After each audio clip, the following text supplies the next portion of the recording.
Tolobela mboka Ole tosura kabimisa na poasa.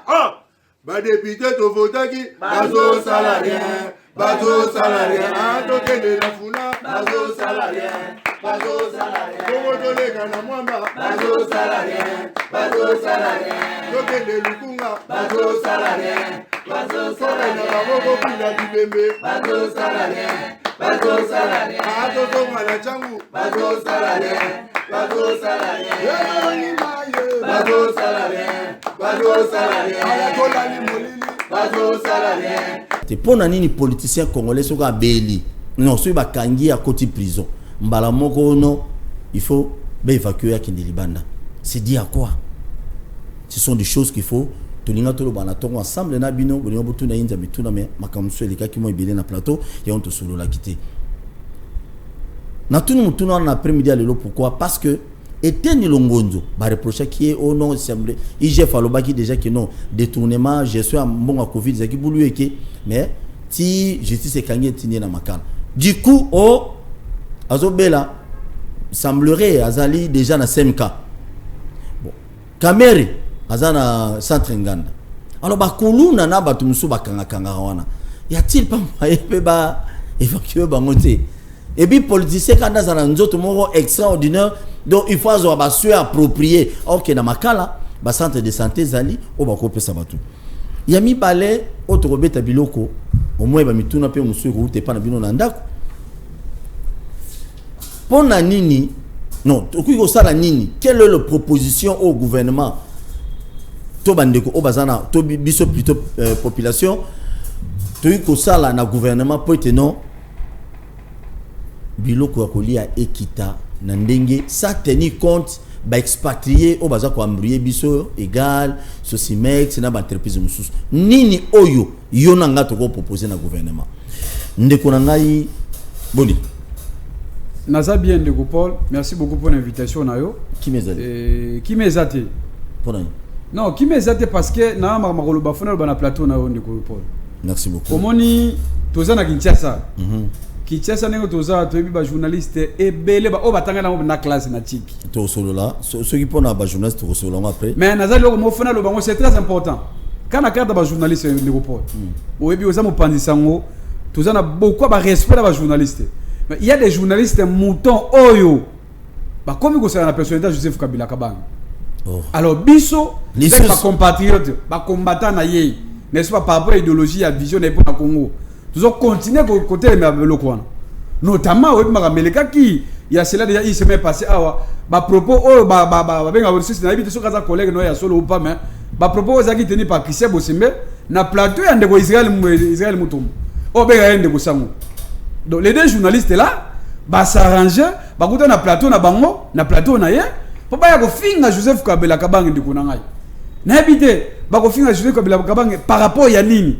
Kabila sali bango ni ndeko nanga ngana bi le passé à moko na moko ne bazana ba journaliste bon peut-être bana moko faut ba balé na plateau na yo moi je connais na bana na Christian Bossemé Christian za journaliste ta Christian za journaliste ta ngana bi Christian Bossemé depuis na mandaka ndeko Paul depuis autant na mandaka si nenga ya Christian pour ça deuxième cycle na yi master wana Christian wana jeune wana asala droit ya sala politique asala journalisme ta asala licence ya droit Ozomana mais comme ya moni gena na droit eza makasi akoka vie à droite ne baninga bakenda ko plaider biso to plaider ya akoka yango te ndo mona benana na ye abenana na sima caméra akoma na journaliste ou asaka ba biloko na ye na yoki ba bisingo il est le plus intelligent de tout le monde non c'est pas ça et ça non on attend de Paul ce qu'on crée davantage il y a beaucoup de choses qu'il faut tout le bon na plateau na et bah s'arranger na Israël mutomo na plateau na ba finga Kabila o Kabila entre Kabila na Félix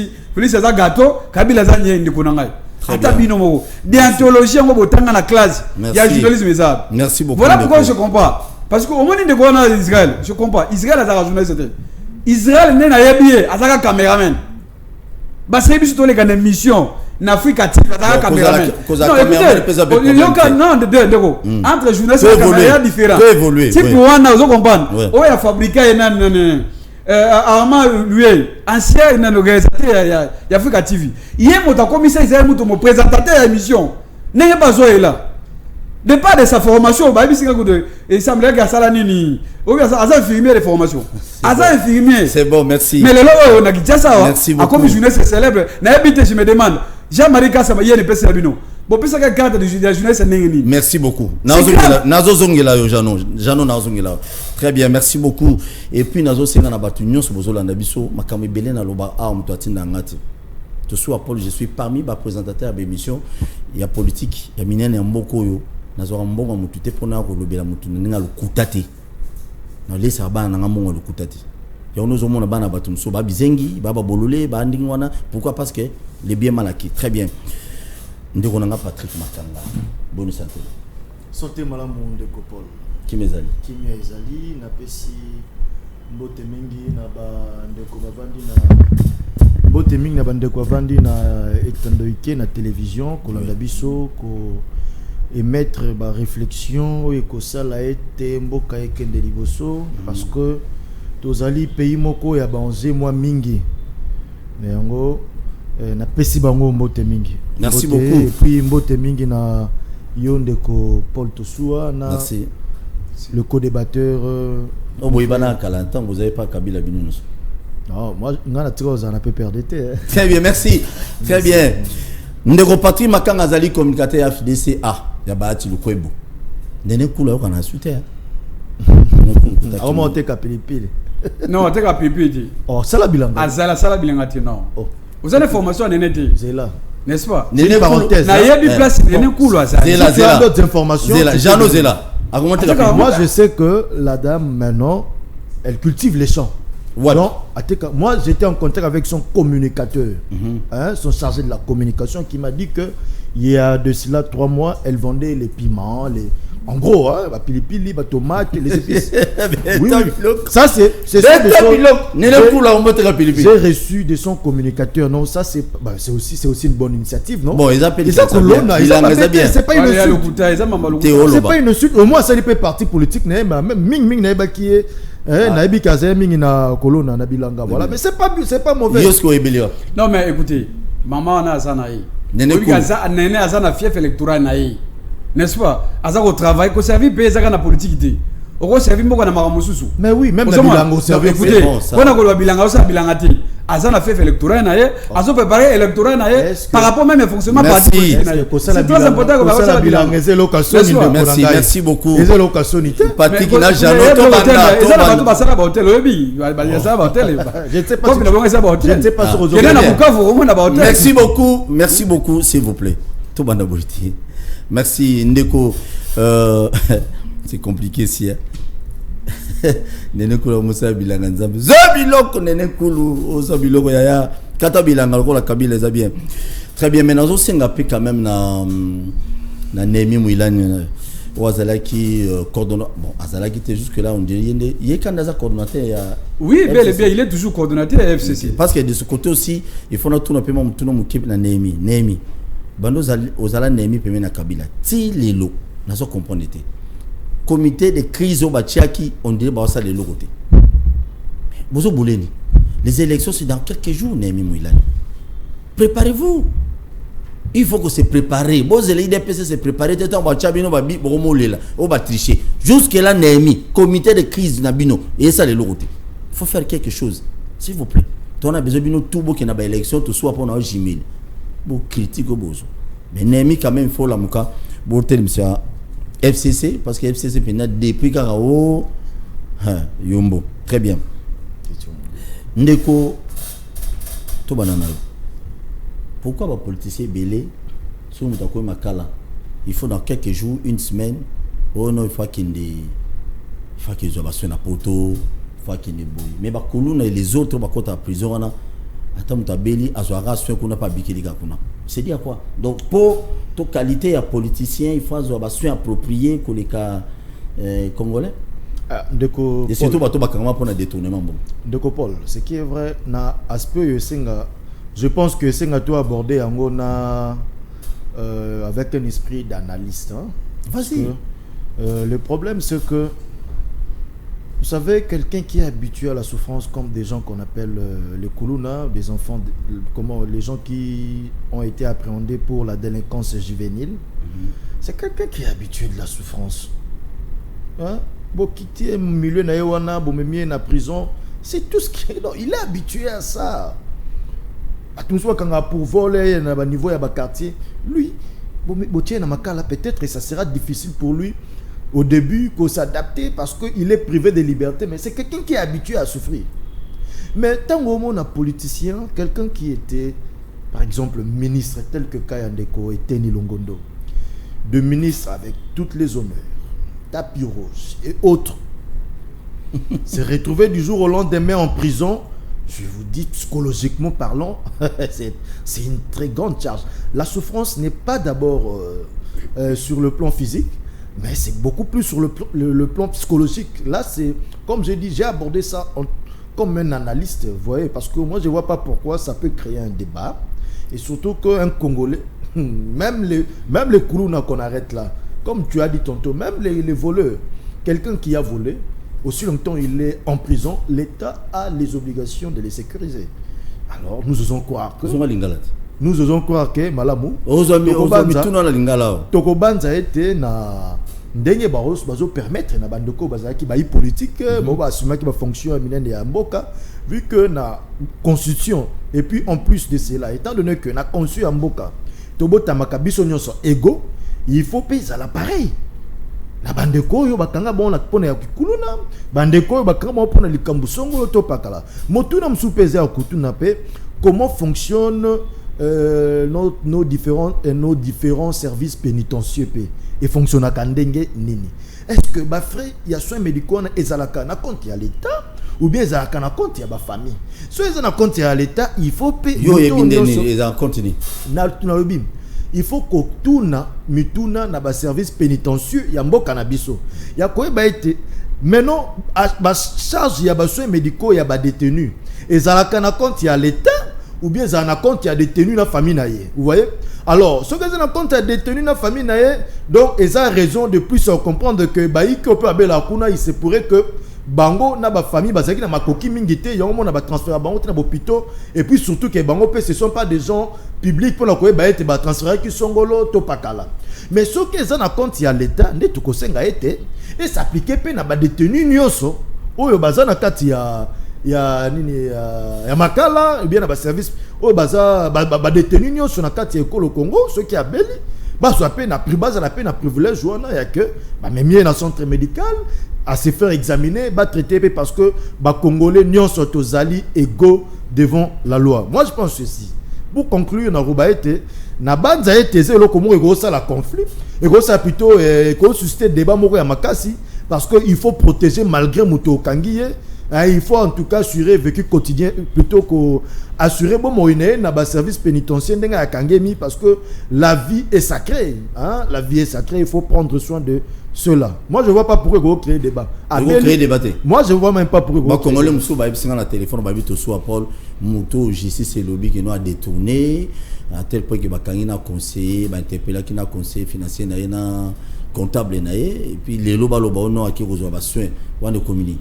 Écoutez, Ndeko Paul, en tout cas, ce qui est vrai, Moni na Makambo, ça n'a rien à voir avec Union Sacrée, rien à voir na UDPS, rien à voir na PPRD, rien à voir na... Et ça, donc, ce sont des services qui sont censés rester indépendants. Très bien. Et il y a comme les Camerounais qui ont couleur politique parce que je ne sais pas si vous allez confirmer le fait que na bateau baza na ba service pénitentiaire baza la couleur politique et le kuta mabe en tout cas il y en a baki je pense que nazaki déjà clair na limite na rebandation na lobaki en tout cas ce que est normal mukangami moko abeli vu que aza condamné à mort surtout que Ndeko Eteni Longondo jusqu'à présent a bénéficié na présomption d'une non-sens et c'est tout à fait normal à côté na ba condition d'ailleurs yeso ka kufi na prison na ebi que l'état ndé a kozala na ba difficulté parce que aza na détention provisoire il y a même procès na de bandi côté. Très bien. Donc voilà aza na début instruction et surtout que na maboko ya officier ministère public En tout cas, moi je veux pas pourquoi na monité ni ego ça que ça polémique, mais au moins Abel la paix à solo, c'est ça le problème. Il va au Camille. Hein? Camille. Mais ils ont Ndeko Camille écoute, yeso on a été ebani, aza condamné et autres, mais au moins aza na droit à vie, aza condamné à mort. Merci. Aza na droit à vie, ce qui a beli, faut ba pese baso insengeli. Ndeko Jano. Qui réponse de Konabiso Patrick Apesi Biso. Na l'année on bien, na yoki on mais tikana zonga semana on attend ngai peut-être na ko répondre pe na mutuna na. C'est toujours important ya ko rappeler bandekono ba journaliste. Oh. Parce que nengo o mona kichasa za munene ndugu. Il y a pas un journaliste za spécial au ba journaliste za te. Ozomona ngai na ko senga bandeko wana batika plateau motuna moto. Azonga la profession atanga na ona classe. Merci. Toke de bazonga la ona classe. O aza infirmier, azonga na centre aluka centre moi ko ça n'est pas un problème. O aza juriste, aya na parquet, aya na ba tribunal, bakuta na kana ekuna. Merci. Ole kokosa ka batu na sima micro, pona ko senga ba mbongo, pona ko luka batu na lo bakami me peut-être ane ngwana. Merci Jean. Et na ko senga na loko moko. Maman Denise. Yo senga mingi. Maman Denise, il faut écarter ba journaliste wana pemé na. Ba wana ba journaliste il faut mettre bango à côté. On ne peut pas comprendre que maman Denise na posture sur le plan social. Et donc première dame mboko na biso, ba journaliste mo batanga comme on a c'est comme ça comme master na bango. Na ebelo comme wote mais batu wana tuka mama écarté bosembe wana écarté zela moto wana moto na moto azonge la profession na yatanga la classe mais oza malam. Merci monsieur, c'est très important. Ayoki déjà ok to geto évoluer. Alors pourquoi va politique congolais ceux qui a béli à côté makala yene fois dans la priorité to na privilège fois que nous avons besoin libanda non batu mso bakanga kawana. Non mais ndeko Paul otuni ndeko na biso en face awa alo bien très bien mais et là on a d'accord na yete makamotuni mamba kameri lelo kamera za caméra lelo siko caméra za wapi? Combien de mois que caméra bimaki na centre nganda akina ko so ba soin ti lelo ba soin ngo esila kakate eta caméra za na ngona hôpital wana ya centre nganda eza nini? Et ce peuple congolais est bien. Est-ce que le ministre de la justice actuel madame Rose Mutombo okoko yebisa biso dossier caméra depuis abima ba koda akana so ba soin de santé ba soin wana na centre nganda suite na ngo eza wapi? Est-ce que caméra déjà zonga déjà na Céline na niveau ya makala ndeko Paul azonga baso na no silité non mais à cause combien de mois ti lelo tozo ebate combien de mois bino pepe de mosa bino passer ozomona non mais tozo ba citoyen congolais non tozo ko tala nengeni mboko za ko tambola parce que oyo moni était longondo était na ndika lokolo non oyo bino aka oh était na la ni lokolo il faut zonga et quoi ça fait cop pourquoi parce que na centre ya makala ya prison makala pourquoi kansa que non cause la cause que ana âge na personnalité lokola était na ko ça vraiment malade ata na bien ndeko Paul matata lobaki yake matata biso ko na ba poisonner qui asa poisonner n'est-ce pas asanga ba bimisa yake ndako za basona pourquoi ba boyela matata parce que alobaki na asa poisonner n'est-ce pas ça besoin que na malibana mboka aga na kotala nzoto na yeso ki poison si ou pas so ezo continuer na nzoto na pourquoi bazo boya matata bima ba ko accordé que te longondo non était une façon on est non Jano pardon Jano était ni abimé s'il vous plaît était na bimi libanda ya mboka te il est toujours à Kinshasa même na frontière à Brazza Kete c'est très différent na matata sengaiba abima libanda mboka parce que kuna ndesu ba type poison za danze a on a Congo zate. Il doit une photo ça clair. Non mais on comparer dossier était Ndeko Paul, c'est simple non? Était nous on n'est-ce pas? Pourquoi yega na semika na mon article na tweet batine na semika? Pourquoi na semika? Na centre ya bakala, il centre de santé zali non? Il y a l'état izali. Mais il y a le ça dépend pas conditions ezali kuna. Quelles sont les conditions de niveau ya ozukuluna la constitution est claire, n'est-ce pas? Biso nous a égaux devant la loi. Mais pour la soins de santé, tout ça est égaux. Il n'y a pas de super citoyen au va petit et ça la constitution est venue wana te même les ceux qui sont malades ba prisonniers ba cheki wana ba kanga ba kuluna wana ba sana toi ko ba so nenge mo ne te longondo et te longondo za citoyen spécial état osomona ceux qui sont stratégiques ne va tenir na CMK pour appeler maso mo pepa libanda parce que aurait été ko candidat ko kangote osomona oh asali crise to la crise en ya ni zo banarate ba doté na CMK ba za censé ya comme ça exactement so asali crise ou pas Parce que dans Makala, il y a des docteurs qui sont payés par l'État congolais. Pourquoi c'est pas continuer à Libanda? Pourquoi Michel Libanda? Yo mon nom Tiens, non, parce que ceux qui ont la constitution, le biboy, tous les Congolais sont égaux devant la loi. Même les Kouloune ne vont souffrir. On va s'en aller, Bimaba qui est dans le Sous Libanda. Pas permettre de faire. Mais pourquoi ça a été long? Parce qu'il est de l'IDPS. Pourquoi qu'on a été long? Et d'autres sont oh bah 5 ans déjà ba mesure wana ba zo akangote nana lobela bango de kopol très bien donc place naye azonga so ki balaki mbongo dossier comme na suka to e ba monga l'état c'est ça la crainte yango na ndekozu parce que akopa pelo ko moko pol o biso ko tali bato bien bato belé bato présence bakanga ba baleka pe kuna ba omela te donc ko sema ko taka na ba omela te belé bakenda na bango Eza ko engagé, merci beaucoup. Mais conflit aux alliés entre UNC na Kamere. Il y a leadership babi côté kuna babi Kamere azana top, bato FDC barobino Kamere akiti bino PP de bossa les zones monté apparemment. Non mais ndeko. Bon la leadership a monté. Toyebi les passé à mutu moko na moko. Ba tsa ko tele la Kamere te. Ozola, ba tsa ko tele na Kamere na leadership. Non parce que ndeko Paul. Leadership azoluka na nyo sacré wana. So il kamera là bimi qui ba régime ba quitter n'est-ce pas so ka ke na mboka na Grand Kivu ba tia hôtel matin na lobaka ko ba tia hôtel matin n'est-ce pas mais pas plus tard que passer ça ici au mon avis bio entre Mika et Nande non force politique il y a makasi aux alliés na 4 union sacrée il y a ba tia ko za liboso to ami balé non il y a ba tia ils a battu le Kobota les analyses de pes. Non mais écoutez, baza ba parti bazaki na FCC. Ba kenande ko kende pour la force union sacrée. Et ça ba tita. Ozomona. C'est l'élément que Bati pense qu'il y a comme peut-être dans un poids politique à Liboso. Na union sacrée bon, ça engage que lui. Mais juste bien comme tu il est passé à Bati wana. Et il y a Bati wana va combattre la coalition FCC cash. Atika la ko ni mangota. Vu qu'il y a zalaka na GT. Abana pour la pongite. Si on va combattre la weti fait pouvoir. Et les coups fait ça va tout la vie to récupérer masolo ozomona et moi je parce que so comment ni batuana ceux qui même no moni communication ko basala ki ya conférence de président pour na koloba wala soutenir Fatina 2023 mais ça flatterie Mika il m'a poussé ne loko wana ba ngote Mika était pema ayisi yo oza mota double face to ebi yo bien to ebi parce que pas Kabila. Très bien, merci beaucoup ndeko oza moto communicateur ya FDC aya ba ti lukwebo tant ba to ba lobaka ndena ototune mutuna ki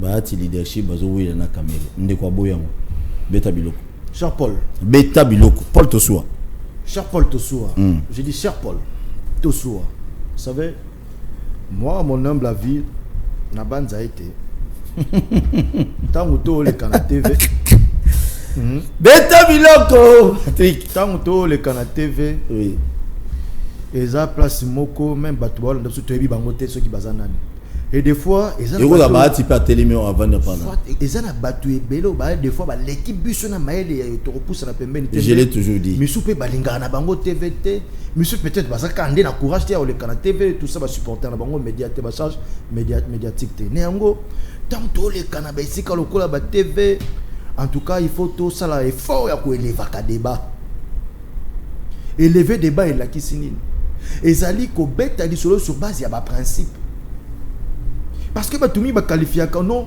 débat de caniveau débat de bas étage vous savez pourquoi batendra ba propos wana c'est parce que makambo ezolo obama eza vérifié nulle part eza na ba principe te na renvoyer biso na ba résultat ya CENI résultat ya CENI il y a 2018 ba classa ba regroupement politique où ils ont qui ba élu et belé parce que force il y a parti au regroupement politique et zalaka en fonction il y a nombre il y a ba élu na bango de zalaka force il y a etonga politique alors ce qui totali na ba résultat ya ndekonanga na CENI na yo eza de ce qui est vrai.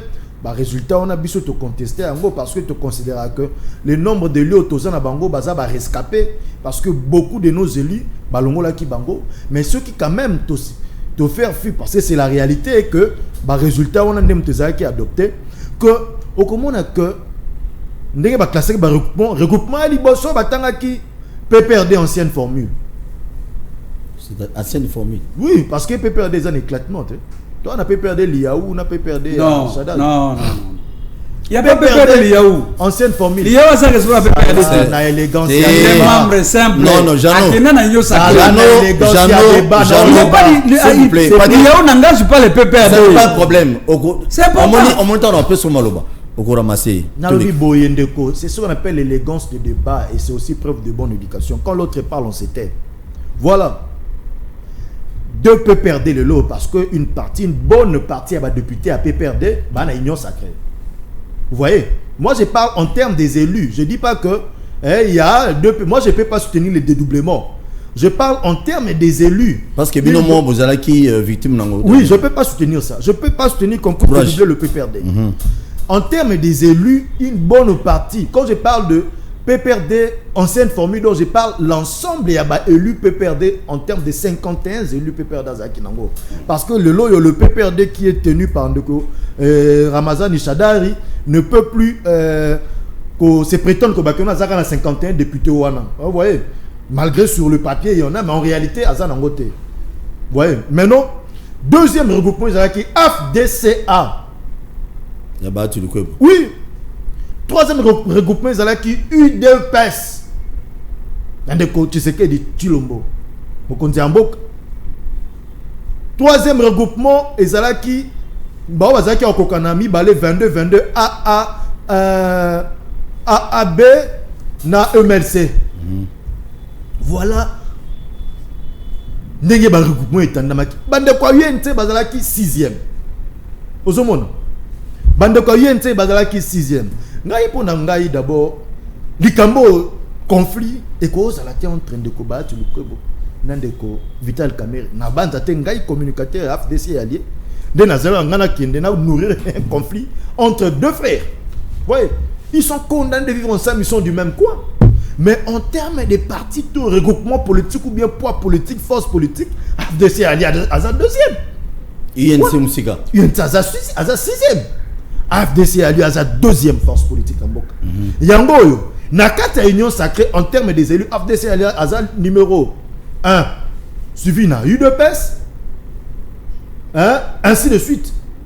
Parce que ensemble, en Moïse Katumbi, et ça, mosaïque, il y a un regroupement et belé, ensemble en soi. Qui est rapidement, et ça, mosaïque, il y a un regroupement et téléphone pour pas tout le monde. Il y a dit que débat wana ezana sens faux débat. C'est un faux débat parce que AFDC na niveau même il y a Sud Kivu. Na niveau à Sud Kivu, AFDC na Sud Kivu AFDC allié azana 11 députés. 11 députés, na niveau 11 députés, 11 azana 18 élus. INT azana 14. Donc pour dire quand même na 4 il y a Sud Kivu AFDC allié Aza Makassi. Moi je vois pas pourquoi vous créez débat. Merci beaucoup. Là ce sont des gens qui ne comprennent rien, qui disent des choses sans soubassement. Brazzaville les Obengabiso, Tozo Kotsabino Kalate et Loko Ami Balé na bandara na yo pona zonga pour te fumer le téléphone. Ni du gouvernement et que ko sala lelo. Plan ni au gouvernement ko sala pour le lié qui t'a lié na Congo. Écoutez, ce qui est vrai Nangonga il faut tout insister na suivi à gouvernement. Il faut le gouvernement à mettre en place un mécanisme de suivi pour l'exécution. Il y a protocole d'accord parce que le gouvernement ça déjà quelque chose il y a obtenir protocole d'accord entre importateurs na gouvernement. Ils ont obtenu un consensus, ils ont eu un consensus prix et tambolaki mais il faut le gouvernement à son niveau à mettre en place un mécanisme à suivre pour la exécution proprement dit dans un très bref délai. Il y a résolution, il y a protocole d'accord, on a Oyotilelo et Zali na souffrir. Voilà tout ce que le gouvernement peut faire pour le moment, mais peut ajouter na Oya Salaki parce qu'il a déjà fait quelque chose. Voilà. Ok. Si on a continué mon analyse, on a ça qui n'a pas de ministre agriculture. Ndeko, avant de faire le téléphone. Gouvernement Kosalani au bino surtout PP de Bossal qui est l'autorité toujours les lots beaucoup m'a donné des leçons Batouba qui l'a mis beta biloko gouvernement pour ça l'année quelle est le plus de solutions pour biloko lié équita ça tenir compte biloko lié à expatrié. Non mais ndeko na kozonga na simana no na mekana ko raconter ba makamo oyo kende rapidement pour tout fond la tu ko bango en face très rapidement ndeko na je donne un cas simple car la même élection en 2018 Bati le coup n'était pas élu par la population Bati a échoué na législative a échoué zoité mais Camille a les gars député national Camille a les gars député national il est député national OK mais Bati a échoué a zoa sénateur na second degré. Il y a des sénateurs qui ont coopéré avec les députés. Quand ils les députés vont voter. C'est très important. Mais pour la popularité, c'est que non. Ceux qui ont l'idée que le niveau de la population de l'élection législative va voter. Ok, pour le cas, aux sénateurs, c'est que ça montre déjà que la population n'a pas de ligne. Parce que ce sont quand même parmi les vrais élus par rapport à nombre même des votants. C'est très important. Ah, c'était quand il y a ah oui, il y a où il y a où il n'y a pas de PPRD, il y a PPRD Union Sacrée, PPRD Nité. C'est pas Kenda. Ozolana, Kenda na terrain na bango. C'est très important qu'on rappelle parce que au moins, il suis dit ne pas tout ça. Non, limbisa. Et où la partie à coup constitutionnel. Ce qui coup constitutionnel, c'est un bidon, il y a la constitution. Mais la position va débuter au Ingé. Donc, ce qui est autant que débuter au Ingé Sacré, fondement na bango, juridiquement, et où tu n'as rien à coup constitutionnel. C'est comme ça que c'est voilà, tout ça va débuter à ce débat. Mais quand il dit AFDC, va débuter, non. Et ça, AFDC allié. Les autres, ce sont des alliés par parti politique. Parce que comme AFDC parti, ce sont les alliés. Mais si on a carte que non, voilà, tout ça AFDC A. Mais alliés, ça est belle, on a plateau A. Très bien. Tout ça, on a métal, il y a biloko, il y a produit, on a si j'ai l'on a de comprendre tout ça. On dit que on a le gouvernement, on a un plateau. Le gouvernement, c'est un spectacle, n'a habité place token. N'a habité place token. C'est un gouvernement d'abord à spectacle, c'est un gouvernement à banos. Aujourd'hui, on a parce que nous avons gars manano. Premier test avant les bosses d'Aguinini. Elle est toujours Aguinini. Éruption volcanique à Goma. Au moins là, je suis seulement à Kuna. Parce que là, on va venir sur les cas de Balobelango. Tout ce qui est sorti des milliers, on est kinda. Tu peux être sous un moté. Mais bon, à l'état. Tu es les sous ne Paul. Vu que le gouvernement va spectacle. Bayeko kitabiloko ça côté ni compte belema ebele lelo o bakayekangi biso et que moi je crois que la même population quinoise a se révolté contre le gouvernement ça qui va kino mais il est biso parce que faut bakangi beta tout sandi na zando mingi zaide majorité va ça me froide bakanga ki majorité bakangi biloko ezate. Très bien. Pour la nuit, précipitation. Parce que monsieur Loko, on va là-bas qui t'a bien l'avion. Oui, parce que dans le secteur, il y a transport aérien. Les gens ne savent pas comment déplacer. Au moins, nous avons des reports tout ça. On consomme bien à eux. Jour auquel nous n'avons pas égalité. Pour la nuit, précipitation. Et que les lots vont rattraper dans le produit aussi gelo. Le gouvernement, malgré signature protocole, d'accord, il y a d'autres opérateurs économiques. Il y a secteur qui signé des documents. Et le gouvernement a bloqué. Pourquoi? Parce qu'il y a des gens qui disent stock. Piste de solution. Piste de simple, papa. Parce que la précipitation de gouvernement a un intérêt. N'est-ce pas? Au nom il y a principe de libéralisme. Il fallait y avoir. Mais lorsqu'il y a un gouvernement, il a imposé par la question, non, tout ça pour la population pour bien. Tout ça pour la nini. Bon là où il y a peuple congolais. Il y a quoi ça rattraper. Bilo qui se cause qui t'attend.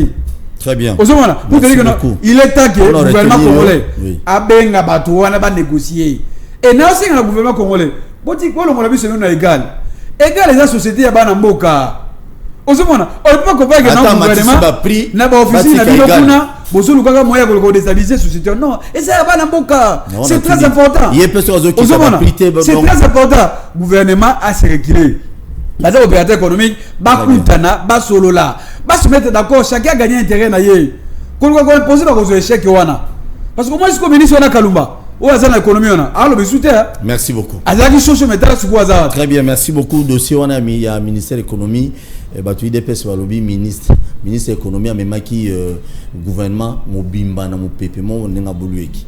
Donc téléphone efungwami obengi okisi volume à télévision toza ndeko na biso Patrick Makanga communicateur ya FDC Bahati Lukwebo FDC Bahati Lukwebo azali wana to appelle ndeko na biso Jano Lopepe azali moko. Je peux un peu laguer pendant quelques secondes. Oui, vas-y rapidement pour te faire le téléphone parce que tu n'as bien mituna. Nagoloba que et le réseau Kamusanga na plateau, vous savez n'a peu perdre, je reconnais quand même de communicateurs qui des fois interviennent sur base de faits ou soit sur base de avec un soubassement. Mais tant on décore tant que non FDCA je t'informe que les alliés n'ont que 6 députés, 41 députés au AFDC Zanango. Et de 2, situation à Bahati, c'est un problème entre... Nous savons que l'appareil électoral là a été manipulé par les gens de PPRD. Je ne vais pas citer leur nom ici, ils savent très bien pourquoi ils n'ont pas voulu avoir Bahati à l'Assemblée nationale. Ils ont eu peur de je ne sais quoi. Ils pensaient qu'il allait brider présence à l'Assemblée nationale. Or que c'était des futilités. De 2, quand on remet Masolo à Volcan, Volcan, je t'informe qu'il faut bien consulter les ouvrages avant de venir à l'émission. Depuis 2012, c'est pas l'Union sacrée qui existait. Depuis 2012 que OVG a nos bon internet était. Même fois de fonctionnement de opposé depuis 2012 que agent ya office ya volcanique à Goma ba menaça au Kende en grève ba soit la protocole d'accord na gouvernement au EP ça bango l'hôtel là réfère-toi chez leur président de la délégation syndicale.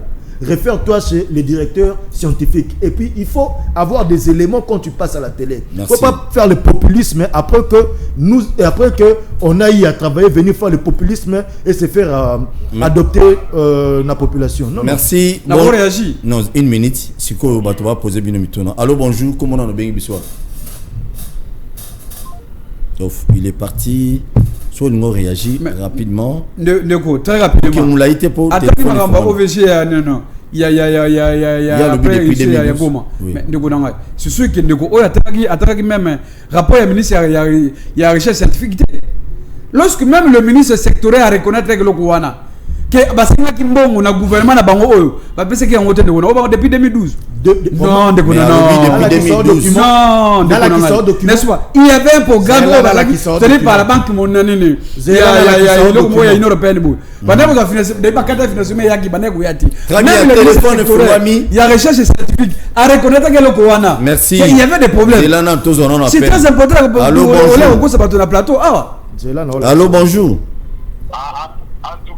papa tu mboka oso toza wapi kombo nano bengi biso wapi tolongwa ba congolais ou bien sokoma ndenge komona nga Herman Mboyo tozoka yo na bengi na bandali tozoka yo na ebité papa tolembi ba promesse tolembi mboka oso tosaleni Herman Mboyo, Union Sacrée. Herman Mboyo a lobby, balemi ba promesse. Continue rapidement. Yo comment Herman Mboyo na banda la bi balemi ba promesse. Donc c'est très important de rappeler en haut. Et quand il dit que non voilà bato FCC ou bien il y a leur élection ba ko tia ba pour proclamer. Non de konangai. Ba ko proclamer moto azwa kité azwa kate. Histoire est que en 2018 ba ti la élection législative va kala ko zwa te ba vota été. C'est très important. Ba au kate pourquoi de konangai. N'est-ce pas? Même là où il est aujourd'hui président Sénat, soki ba verrouiller ba tia ba kanda iniki. Yo ka sobe na kanda tia ka na ba tia ngali. Alingalika te. C'est parce que banga fungolaje. Osomo ndeko nanga. Au moins élection à Sénat.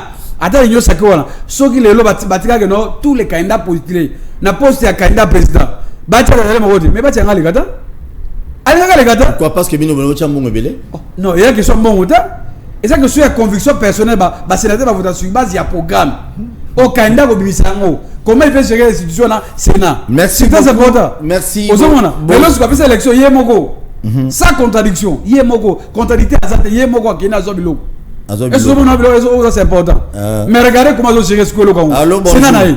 Et un élément important. Maintenant, dans la main, lui, allô bonjour. Allô bonjour. Obengi wapi komonani? Na bengi na kiseso mama Astrid. Mama Astrid tozoyo ka mama Astrid. Na lobi papa et ça la tient à mon côté. Nous sommes dans la pose la vie sociale na biso en boka Congo. Dans le biso les amis ni tout ce qui est papi. Ça c'est l'équipe à la classe à bientôt à l'osso. Le boy va te et gratuitement vraiment il faut que tu vois. La monsieur va compter ça te va compter ça. Merci. Merci beaucoup. Merci. Nous comment? Nous comment téléphone ou comment? OK, très bien. Il faut y avoir une union sacrée. Oui, c'est ça maman nous va prendre son épanaï.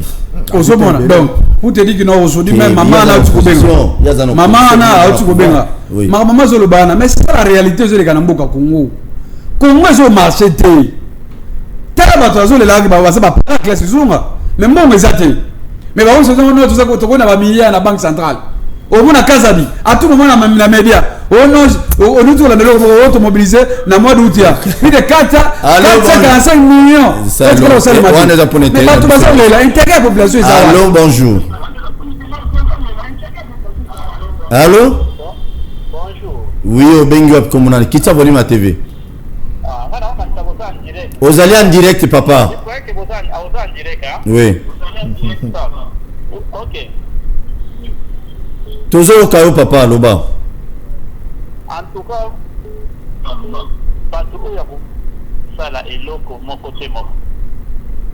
Motema pasi mboka ngo ezokende wapi. Soki bazokoka te, s'il vous plaît, badémissionner. Oui, Nazoka, merci. Mais papa va démissionner quand même, il faut quand même au baïko sal s'il vous plaît na peso maloba mon konzamboka azo sala nyonso na ba ina bino na tongo. Toi tu la ka mon konzamboka mingité. Azali président de la République mazanzambete. À cause de la omniscient présent omnipotent. Azal ba ministre sectoriel APC bango ba tâche ba charge. C'est à eux de travailler aussi maramusous, il faut tous avoir réaliste. Pour le biba démissionner. Gouvernement oui mais pas le président de la République. Beta biloko rapidement. Ndeko Paul Tosuwa nalobaki yango ngonga moti kolekawa que ndeko na biso en tout cas apparemment je ne sais pas les termes que je peux utiliser et ça que azolo babilo koyo azo maîtriser ata mokete awa nazali na directeur scientifique qui a OPG. Alors que depuis juillet 2013, plus de 200 agents de cet organe technique de l'État en matière de surveillance des volcans actifs dans la région crient au détournement de leur salaire et affirment avoir cumulé plusieurs mois d'arriérés de salaire. Le directeur scientifique de l'OVG Célestin Maïnda appelle les agents à la patience. Il annonce une mission à Kinshasa. Donc pour dire que Ayaka déjà Ozolo Babilo Joseph Pandakabango, le ministre sectoriel à Yamaï. Ozolo Babilo Komoko que qui ne se vérifie pas. Tu viens, tu cries pour rien du tout. Là c'est une parenthèse. Bandoko ba Obenga. Est-ce que gros appel haute parce qu'il a beaucoup insisté aux huit et bongo comme emballement pour te mettre biloko. Allô bonjour. Bonjour. Obenga comme on a. Bonjour mon papa. Oui. Oui. Toujours Kaundeko.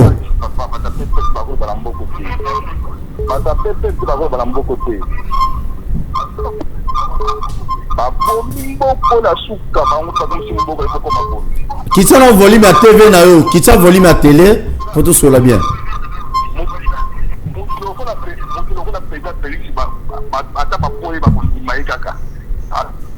Merci.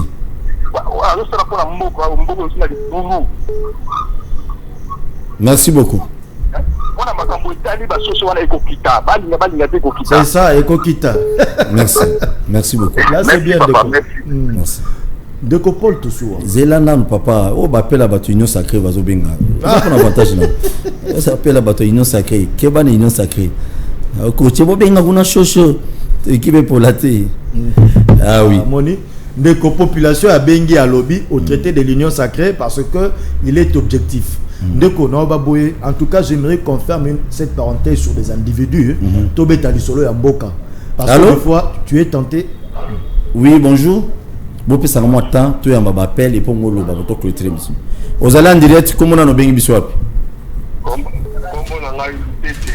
Oui.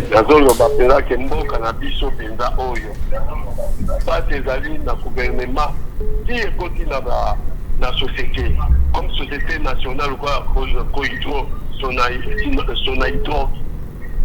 totali bapassionné babimi deza banda 2019 bafutaka bango te bavi susu tokotiki na salaire d'attente kofuta malamu ezali te bongo mpenza mboka oyo bapassionné bakokufa kaka boye bakokufa kaka boye. Merci. Déjà wana kutana loko te pasteur wana oyo ya tango malamu akoboma biso mpe bana Congo toliaka te tofutulaka ndako ya bato tozali awa te sa banda 2019 tobima pension mais tozwaka eloko te. Merci. Akoboma biso koboma oyo ndenge nini yango topesi bolobela mokonzi. Merci. Merci beaucoup. Merci beaucoup. Ino Sake, ok. Ino Sake. Yoga déjà va doléance à bateau. Allô, bonjour. Ouais. Bah, dossier on a payé, bah, contactant une fois, mais tout le dossier. Pasteur, il faut revoir le dossier. Allô, bonjour. Allô? Bon, il est parti. Merci. Toi qui es rapidement. Oui. Toi, il y a ma maman. Oui, pas maman. Allô, bonjour. Oui, bonjour. Au Benguep, comme on a dit. Abengi depuis Kingasani. Qui tient volume à la télévision de Ko, pour te sauver bien. Toujours Kayo. Ok. Ça va. Na lokiboye. Ndeko yazo bakye biloko ekokita. Biloko ekokita mukolo nini teke dollar ezali ko. Très bien, il est parti. Vous allez un peu tolérant. Il y a encore un autre appel. Allô, bonjour. Bonjour. Comment tu portes choix? Beta biloko bengi biso wapindeko. Ah. Ouais. Ouais. Ouais. Dans le Baka, groupe il y a un chef Amadé. Puis ce awa na époque ya Kabila que le Baki Kabila Amadé. Mais quand le président Bobate, quand la primature, quand la économie, mais tu vois que Kabila a d'aller la paix à faire la gestion d'ailleurs. Merci. Alors, il y a un peu de choses dans l'époque qui a dit awa pour lui on va la mission qui est donc bon bah comment il ça non bah pas comme discours automatiquement il y a réseau d'échange automatiquement alors c'est réservé alors il a dit que à la mission il va député na terrain il fait à la mission. Très bien, merci. Tout la force à la mboka la force changement. Merci. Merci beaucoup Ndeko. Merci beaucoup. Merci. Oh mon ami, le baga bien. Merci. Merci Ndeko. Merci. Oui. Allô, bonjour. Allô? Oui, allô? Allô, bonjour. Obengi biso comme on a.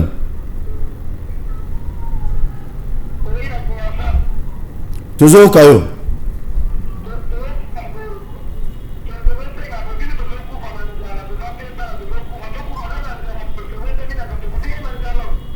Merci beaucoup pour notre tour. Merci. Toujours qui est vers la fin parce qu'après nous il y a un programme. Dans Banana yo réaction. Malamoko to yamba 3 appels na suka et bongo. Botika non bongo ba répondre si tout nous to ino sacré zawa abeta bino biloko.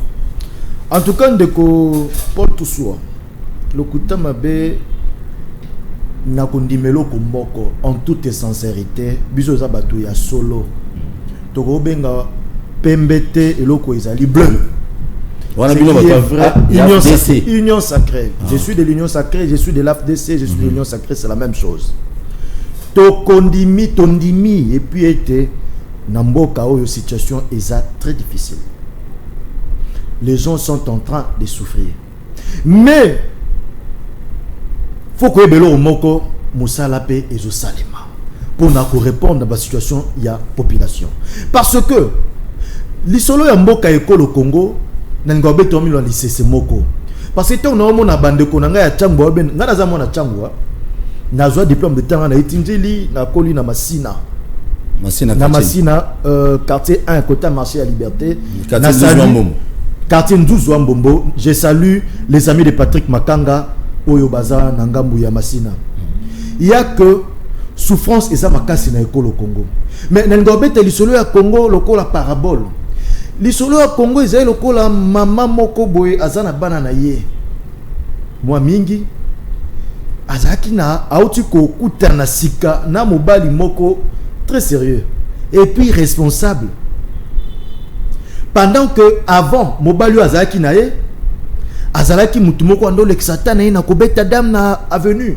Kobeta ba masolo ezanga tina des fois masolo mo ekokana na ndenge monde na mwa ndenge monde ko utu ko ba to benga ba débat ya caniveau. Il passait tout son temps na ba débat wana kobeta dame na balabala. C'est ça ngole kimula ya. Alors, zelande comme maintenant mobali o ya responsable ya sérieux tango aye habiter situation eza compliqué bana fo batanga bana fo balia nandimi ko kendo sala kitete na chantier. Na kosa kitete na chantier malheureusement maintenant pour la mobali wana ezate mokolo ya liboso ya ke na chantier nde bakofuta mbongo il faut zela pendant 30 jours na fin du mois ndazo mbongo ya kolesa ndaku bana bakende kelasi. Vous voyez, mais en même temps baini bato bazo convoiter mama ya bana wana bazo la sabana non tala papa na bino wana bozu aze lo côté azo kokate pendant que papa ekokuta bana bazo souffrir ba liate ba otangate.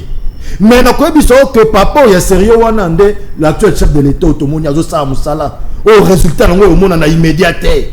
Il faut ngonga misala pe avec le temps nde tokoyeba parce que ngonga bilano ekokite to komina na tana to kokison na 3 ans. Bato mobali ya kala eza régime passé. Muto asimba régime passé mobali ya kala. Bano to beta lisolo ezande ba congolais mama wana nde ezali ekolo Congo baini ba convoiteur ya mama o aza ekolo Congo nde ba nouveau opposant to na bango ya PPRD na bande comme sou ba na kati opposition ne yango ikamboza que souffrance ezali mais misala ezo salema côté biloko akokita gouvernement déjà azwaki initiative na ministre économie basali esengeli basala yango na bandeli na maloba na ngai na bien te esengeli nde suivi ezala pona biloko wana ekokisama que ekita réellement parce que protocole d'accord ezali ba importateur bandimaki bakokitisa biloko mais nyungu na bango mo bazo sala fo gouvernement amatisa suivi mais acha mécanisme à suivi pour la exécution ya biloko wana nango bate tala lelo mama utikolela mama et abusana lelo hotel yo kana bisa yo mécanisme non ko tchaba tu na terrain pour l'application eloko wana tala lelo mama utiko bake kotanga ya bana na passe autre mokonza mboko utiko ya sikate a initié gratuité enseignement o eza combattu na ndenge ya kosakalate mais ce qui est sûr cause n'a pas le caractère de parole non voilà tous na obstacle tous bloqué non tous ko avancer nyonso et la kama qui pour na peuple à cause yango bati kakoti abino motema moto duku et pas ba yini ba convoiteur o balingi bazo bokondi pendant que baza ta na projet mon côté à ko aider mboko ke liboso omoni place muto sa musala senga pe kimia batika makelele batala ndenge bazo ndenge union sacrée ko sala pour na peuple derrière mokonzi amboka Afrique nto tsike de Chilombo. Merci beaucoup mais to bosana lo monte ki obi manga et comme rambalamo munene te potobuka et comme munene et teli to li angoteti et bandara moke et banana fleur et boti ti et comme munene to mi ko envier potolia Congo na ebseki bino za continent tata mokonzi mboka kutaki Congo na ninga kutela kiango ya poto koma na place mo to luka to koma ça va prendre du temps to linga c'est clair PPRD beta biloko ndeko Paul na kimo kwa mebela metika ngaina sika parce que na moi peut-être ndeko la besoin za kubuna na kopesa réponse même si ilo kama longezo bima wana ti okay oui lisese wana za bien c'est bien non lisese wana mais oza concerné na lisese wana pesi oza ko ba résumé passé faut la mokonzi na yo patron na yo ya parti politique na yo il était là-bas ozo ko pas mon cher les lois sont dans ça bila kabila n'est-ce pas population va voir ça mabe ça négatif ou positif il faut mettre même les bâtis tout le monde à l'intérieur il faut pas comme il ongola raté non ou amichaka na kati C'est important, lorsqu'il y a ça, il faut donner l'État. L'État nimi. Constitution, le biboy. Président élu, Aza président, Aza élu sur base d'un mandat de 5 ans. Il faut renouvelable. Ozomona, Nanema, on veut que Nabila n'ait bien été. Je doute fort que le président ait renouvelé en 2023. Non, on dit non, on a renouvelé. Nandé. Président, attends, président Félix. Ah, ok, les gars, 2023, élection. Ah, ok, les. Vous voter. Parce que on peut voter. Moi, le problème, c'est que le peuple a besoin de la réalité. Sur base de la promesse, mon cher, les billets de 5 ans, vous ne pouvez pas continuer à dire non, c'est la bosse, non. Il y a toujours un élément important de répondre. Vous voyez que le président Tshisekedi, à côté de mon pays, c'est là qui debout. Il a trouvé tout. C'est ça qui n'a rien déjà. On se comprend. Mais vu que des gens n'ont pas promesse, mais écoute, aujourd'hui, on va se battre pour sa sortie. Très bien, merci. Sont toutes les mêmes situations. Il y a une chacun, vision pour la République. Et les lois, il faut que ça voler là. Aujourd'hui, la réalité de la population. Ce sont les populations qui vont voter. Très bien. Ceux qui vont voter, ça l'air est. Merci. Pas tout de bande à voter. Bon, va voter Félix en 2023. Merci. Tozo Yamba, 5 appels et puis et monsieur Sidi. D'accord, c'est là que moi, je suis comment on peut appeler sur ma minute. Allô, bonsoir. Obengi biso wapi komona ndeko? Allô, Obengi wapi komona ni? Kitsa volume ya TV to sur la bien. Oui. Oui, le bateau zoko. Oui, la lobby quand c'est bon, oui, bah invité dans le coin invité wana à tout cas biso de ce pays. Allô? Il est parti malheureusement. Ouf, il est parti. Merci. Je tiens à vous rappeler que l'obinaton tozalana honorable Ados Ndombas lobby to soit Paul Nanzana besoin ya na ko beta biloko par rapport des bapimela ba maloba na il pas président assemblée nationale to beta ne biloko lobby et puis na 16h heure aboito ya Madeniles téléphone ouvert bobo sanati vous allez connecter brancher na Wemsa télévision. Allô, bonjour. Allô? Oui, Obengi wap komonan. Oui, Saïdi, toujours kayo. Par rapport à Nenge Mekwana Wazo débattre na télévision au Kabila abomaki mboka. Nalingena avant ko bomasi falo kuta mboka nanweza Kabila kutaki mboka na etane. Budget ya mboka ezaki combien? Oyo Kabila salaki remise et reprise akitisi yango na combien? Poto ye bakutaki na autant abomi na autant. Ba fonctionnaire, ba soda, ba prof babandaki kofuta ma combien, bakitisi bango na combien, soit avancement eza ya combien, pays ezalaki combien de fois esalaki nani vote, poto yeba akitisi vote na combien, parce que nyonso bazoloba wana kaka abomaki soki tolobi lelo bokonzi ya sika ekomi c'est par rapport ya ba effort ya Kabila. Ayebi akutaki mboka eza divisé d'abord. Oza soki combien de rébellions na mboka oyo? Ba Jean-Pierre Mbemba, ba RCD, ba Mbusa Nyamwisi bana a réunir bango. Akei na élection. Que ça soit les formes, élection oui. Tokamati tokei na deuxième élection. Toyeti na troisième oyo lelo président Fati azui. Toyebi bapwe d'achèvement esalemi na période na ye bafuti lelo bato oyo ya organisation oyo bainterpellaki matata mpona yango esalemaki période oyo Kabila azalaki te me afuti yango quand même. Mais sikoyo pourquoi tokozala kaka kolobaka babomaka oye de fait d'abord na moment okuti yo pe obakisi briki na yo. Merci. Baboma. Merci beaucoup. Pardon. Elo comme ça na koki ko bakisa. Président actuel a sali remise et reprise. Akuti fonctionnement ezali. Akuti mboka que ça soit un peu de budget akutaki. Akutaki c'est Kabila a hérité ça. A sala ki remise et reprise azui budget wana. Deuxième enani eloko mususu Kabila akutaki basali remise reprise gouvernement ezo sala et puis a commencé bongo Il fallait quand même ceux qui se quittent à Sali, tu peux être là, ma boque. Merci. Ceux qui peuvent mouninga à Sali, tu peux être là, ma boque. Donc, il y a un basalande, tozozela. Ezala makambo ya kozongela biso ba peuple kaka na ba distraction. Oh, ba bomaki, ba basalaki boy, ba basala wana eza kozongisa biso na sima. Merci papa. Tout le monde va dans le gouvernement qui s'est dit, c'est tout le monde qui a travaillé avec Kabila. La grande majorité elle a travaillé avec Mobutu. Maintenant awa lelo bokomi kobenga shana kombo nae période ya liboso ezalaki c'est Kabila qui a tué ce pays, mais lelo ekomi président de la République aza magicien te apesi ba. Merci beaucoup Ndeko. Merci. L'autre ancien président azalaki aussi magicien te yenda azalaki magicien Ndeko minute ke déjà il faut le bamuke kotika la bandeko musuba benga. Merci Ndeko. OK, ça va to kobenga les choses totiki. Merci. Émission ekomi na suka Ndeko nanga Patrick Makanga rapidement au sali résumé à nyonso ngoloba. En tout cas Ndeko Paul Tosua tala bango kuna bana besoin batala ba Ndeko Paul Tosua na bandeko baolanda biso na bano na eloko moko ya que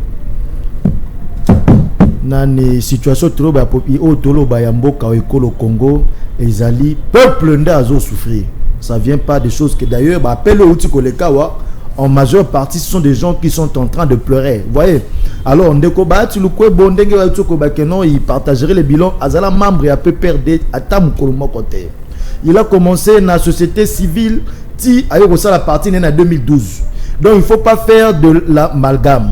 Et d'ailleurs, dans le parcours, on a pas sur le cas, résultat, il y a malamu et monana. Parce que ceux qui ont qui battu, si l'histoire qui n'a pas détournement, c'est ça qui a réglé, compte, il y a sakanate, tangu, tozaki en guerre directe en front, na front na bandeko baza na ngambu ya PPRD.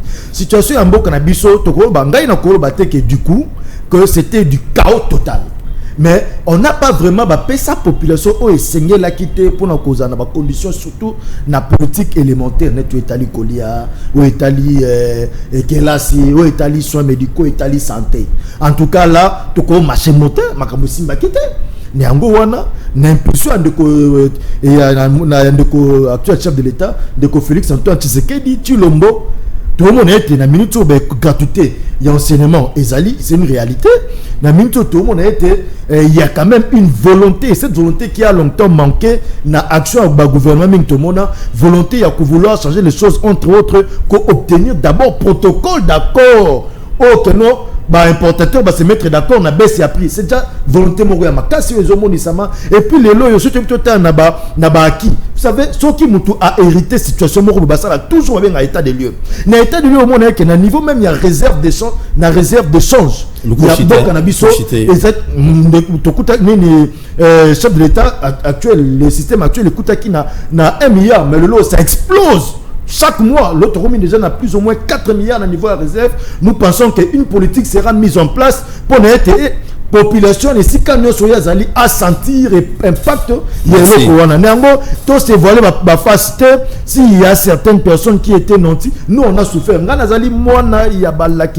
mon père c'est un enseignant ma mère c'est une enseignante donc pour dire que souffrance il y a peuple c'est pas m'tobe trangon na lisolo et surtout que na koli na kuna botemi na Kinshasa na koli na kata Kinshasa m'tobe trangon lisolo te volonté to na mokonzambo ka Félix Tshisekedi Tshilombo avec le temps la population à Kosepela pour musala déjà ce comme on a bilembo na ozomona merci non to to ma c'est moteur ndeko na pesios que moi temps résumé quand on cousse dans 1 minute pour tosil ça l'émission a surtout débordé déjà 5 minutes ndeko très rapidement na okuma na petite minute mais peuple a place une vérité zali peuple a fatigué par rapport à la promesse n'est-ce pas Kabila kutaka miya mais bali on a plongé à 100 jours là on peut être solution dans notre n'est-ce pas tout ce qu'on va mobiliser bon on a caisse à l'état ma grève les a continuer naza ko notion qui lelo il y a un communiqué ba syndicat ba médecin balancer déjà une préavis vis-à-vis du gouvernement ce qui respecte la parole a été pas question na grève pour te dire que non que ça la chantage pour que notre commune na bongo bien na caisse à l'état bon on oui ninge bazoloba mais réalité za wapi population va souffrir grève les ba paiement bon zo ke wapi d'où le peuple congolais il faut aussi supporter parce que biso to nimaki Atenas c'est malamboka o mais Atenas to nimaki wana et pesi ba fuya malonga te. Merci. To kanga mutema tuzo kene malem na 2023 pour 2022 za ligne rouge ya président République. A ko glisser te. Parce que glisser a au-dessus président. Merci beaucoup. Merci na batunyon sobota libiso, merci na confiance au Bosalaka. Vomisa télévision émission Oelekara chaque jour, donc de lundi à samedi de 10h juste à 11h juste en direct, téléphone ouvert, de 16h juste à 17h juste à téléphone ouvert. Rediffusé à 21h et na 1h. Mais émission na biso Oyo Abatu. Ou des fois bakatela mabe, ou des fois ça a un problème moko boyobi qui nous a lésé. Tu as tous les preuves. Tu n'as qu'à appeler le Roland de Kouana Moussousoye, tant que tu as mis cabinet chef de l'État, mon quoi va conseiller, besoin qui est déjà en charge, bah PCNA avocat, besoin d'un dossier mon année viola qui a 9 ans et puis moi n'en pas koufa, parce que nous c'est ce qui est dossier monsieur Yaki, moi bah dossier monsieur Yaki, poto ya mamuta les qui photo yo kai bien, je crois bah juriste na biso besoin de langue bien pour les cas bien. Je dis un grand merci à Jeannot le PP, communicateur et à PPRD. Je te dis un grand merci de répondre à l'invitation. Merci beaucoup Paul Toussoua, tous amis ngala communicateur FCC. PPRD des parti pour pas parti justement. Biso mingi c'est d'abord les FCC. Merci beaucoup et Joseph Kabila. Na PC sous merci mingi na Patrick Makanga. Wazali communicateur FCC. Paul merci Nabi Yamba les bossi aux ambala sous kate de Kabila kaka 5 chantiers tout se retrouve na katikati ya infrastructure.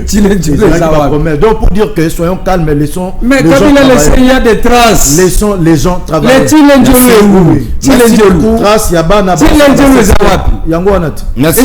merci na wema bino. Traces ya bana vraiment ça la sextape yangoana. S'il vous plaît émission je demanderai à tous les politiciens botala passe à peuple na lobaka awa ndeko na ngai atoza pasteur au cause de la pasteur lelo au cause de bon mabonza aux autres pour soutenir bandimi bazo souffrir n'a interpellé conscience na mino au cause de la milliardaire millionnaire ba kundata na $100 te mukulu okufa donc ndimate muninga no muto souffrir kundimate lokola ba jeunesse mususu ba koteli leki na biso tasiana au sango fiti pour que no atika non ça sert à rien du tout on va tout laisser sous le soleil tant ba kunda ngai na yo na mabele to kendega ne la mabakundeli yo dollar ezalate bijoux aux alatés, téléphone Android aux alatés, souvenir aux alatés, WhatsApp écoute au bossana, YouTube écoute aux alatés. Ok, pour la yomon à Samabile. Et après, batoba kundio. Histoire nini ya malam, to makamuni ya malam batoba lokanisa yo. Et ça comme tout na tuni, na bino nyonso dans l'ensemble, les arabes politiciens bino tout. Et surtout yo noko no boto le fonga batu. Ya malam. Merci beaucoup. Hein, tokutani sugi so zongite yebisa. Bati lukwebo atika bitumba wana zobiso misatu ya pour zobilo wasuka yebisa bati lukwebo atika caméra calme caméra zo pige merci c'est le secteur général la yentende muto lança qui merci lobi na 10h ados honorable ados ndomas biso on est na 16h si Dieu le permet tozana pasteur Denis Lessi téléphone ouvert zob no kwetch Denis Lessi obeta binumbio lobby telema tolobela mboka